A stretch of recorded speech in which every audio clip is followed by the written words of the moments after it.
Shalom. Renungan kali ini berjudul Pengharapan Panggilan Kita, bagian 9, oleh Evangelis Lokamanya Prawiro. Maka kemuliaan Tuhan akan dinyatakan dan seluruh umat manusia akan melihatnya bersama-sama. Sungguh, Tuhan sendiri telah mengatakannya. Yesaya 40 ayat 5. Satu dari isu besar dalam pikiran banyak orang Kristen adalah eskatologi. Kita akan membahas sikap kita terhadap kedatangan Tuhan karena berhubungan dengan panggilan kita dalam Kristus. Arti eskatologi adalah pembelajaran apa yang akan terjadi pada akhir zaman.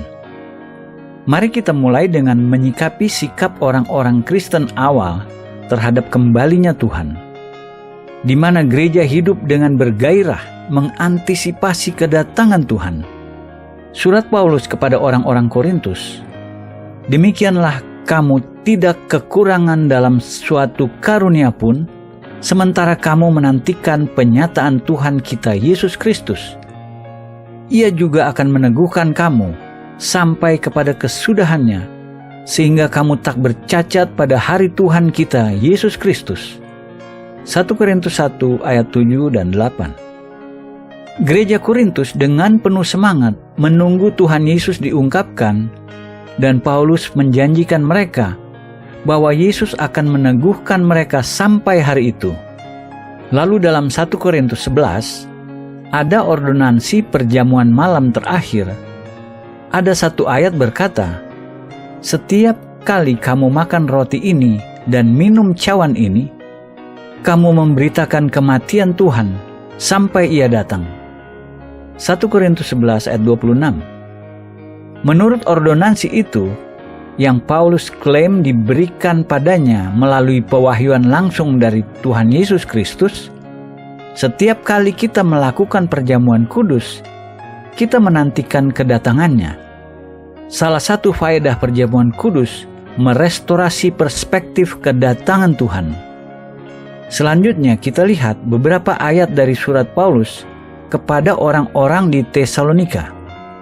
Kiranya Dia menguatkan hatimu supaya tak bercacat dan kudus di hadapan Allah dan Bapa kita pada waktu kedatangan Yesus, Tuhan kita, dengan semua orang kudusnya. 1 Tesalonika 3 ayat 13. Orang-orang Kristen Tesalonika ini menanti-nantikan dan mempersiapkan diri mereka supaya tak bercacat dan kudus untuk kedatangan Tuhan.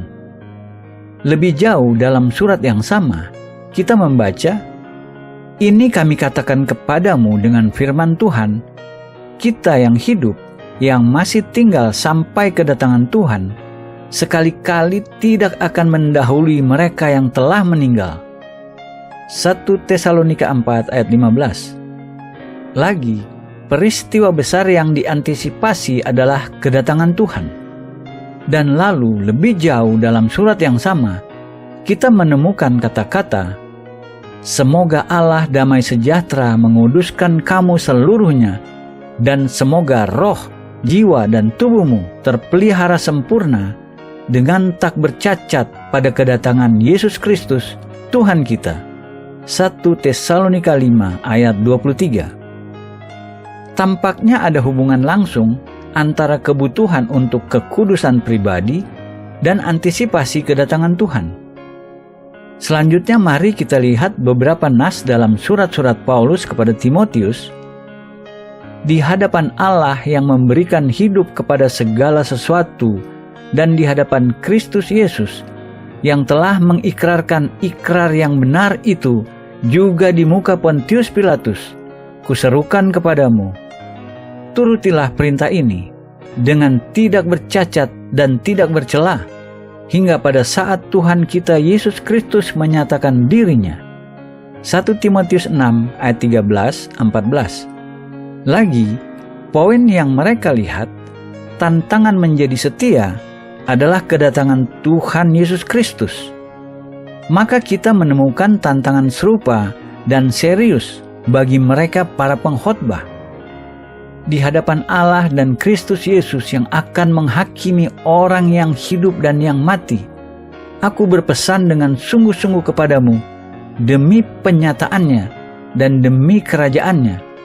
Beritakanlah firman, siap sedialah, baik atau tidak baik waktunya. Nyatakanlah apa yang salah, tegurlah dan nasihatilah dengan segala kesabaran dan pengajaran. 2 Timotius 4 ayat 1 dan 2. Dalam surat yang sama, dalam pasal yang sama, Paulus menulis, "Sekarang telah tersedia bagiku mahkota kebenaran yang akan dikaruniakan kepadaku oleh Tuhan, Hakim yang adil, pada harinya, tetapi bukan hanya kepadaku, melainkan juga kepada semua orang yang merindukan kedatangannya." 2 Timotius 4 ayat 8. Kualifikasi yang diperlukan untuk menerima mahkota kebenaran tampaknya yang ditunggu untuk kedatangannya. Paulus menulis ini pada Titus, karena kasih karunia Allah yang menyelamatkan semua manusia sudah nyata.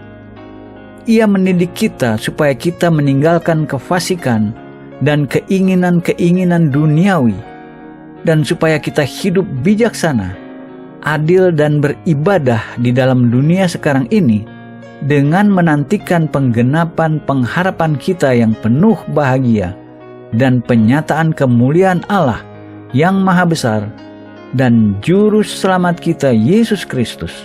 Titus 2 ayat 11-13. Lagi kita melihat hubungan dekat antara kekudusan dan menunggu kedatangan Tuhan. Kita bisa mengambil kesimpulan bahwa kedatangan gemilang Yesus Kristus motivasi utama mereka hidup saleh. Selanjutnya, mari kita lihat apa yang Yakobus katakan dalam suratnya. Karena itu, saudara-saudara, bersabarlah sampai kepada kedatangan Tuhan. Sesungguhnya, petani menantikan hasil yang berharga dari tanahnya, dan ia sabar sampai telah turun hujan musim gugur dan hujan musim semi. Kamu juga harus bersabar dan harus meneguhkan hatimu, karena kedatangan Tuhan sudah dekat. Yakobus 5 ayat 7 dan 8. Kedatangan Tuhan tampaknya juga motivasi untuk bertahan. Paulus berbicara mengenai kita sebagai orang Kristen, yaitu kamu yang dipelihara dalam kekuatan Allah karena imanmu, sementara kamu menantikan keselamatan yang telah tersedia untuk dinyatakan pada akhir zaman. Bergembiralah akan hal itu, sekalipun sekarang ini kamu seketika harus berduka cita oleh berbagai-bagai pencobaan. 1 Petrus 1 ayat 5-7. Terakhir, kita melihat surat pertama Yohanes.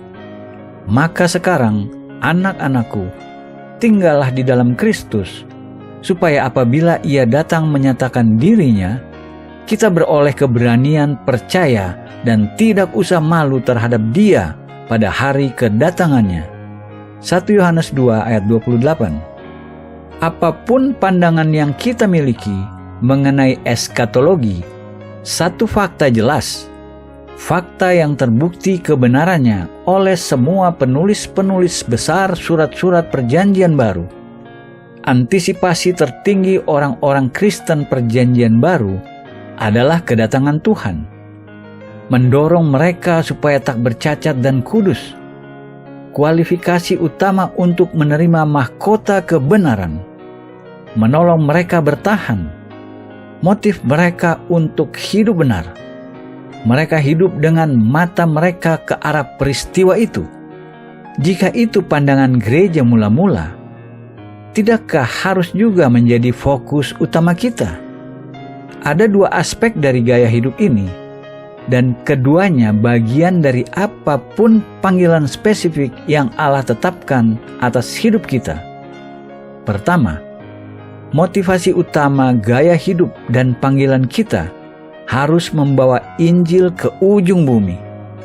Kedua, harapan utama gaya hidup dan panggilan kita harus kedatangan Kristus. Apakah kita bisa menjadi orang seperti itu?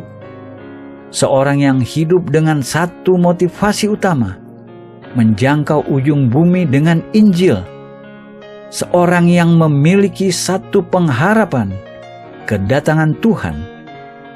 Gaya hidup orang-orang seperti ini berbeda. Mereka jenis orang yang berbeda. Amin.